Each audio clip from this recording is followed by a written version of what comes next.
Sa ibang balita, pagkatapos ng salo-salo, nitong Pasko, mga basura ang tumambad sa ilang pasyalan sa Maynila. Balita hatid ni Jomar Presto. Mag-aalas 11 na kagabi, buhay na buhay at masigla pa rin ang Quirino Grandstand sa Maynila. Lahat kasi sinusulit ang kanilang oras kasama ang pamilya sa araw ng Pasko. Ang mag-live-in partner na sina Nomer at Michelle naglatag pa ng banig at humiga kasamang anak at ilang pamangkin.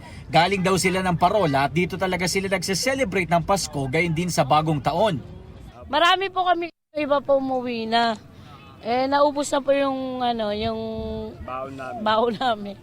Sa Luneta naman, tumambay at nagpiknik ang pamilya ni Junek na isang e-trike driver. Maglilimang taon na silang dito nagdiriwang ng Pasko. Kung ikukumpara raw ang dami ng mga nagpunta dito kahapon at noong mga nakaraang taon. Ngayon medyo parang nagbawas eh. Nakaraan marami. Batay sa datos ng Ermita Police Station, umabot sa mahigit 60,000 ang naitalang namasyal sa Luneta at Quirino Grandstand nitong mismong araw ng Pasko. Dahil sa dami ng mga bumisita, hindi naiwasan ang mga basura na nakakalat sa mga damuhan at mga bangketa sa Luneta at Quirino Grandstand. Ang ilan, may dala namang sariling basurahan, tulad ng isang pamilya na galing Bagong Silang, Caloocan. Sabi naman ng MPD, agad lilinisin ng lokal na pamahalaan ng mga basura sa oras na mag-uwian ng mga tao.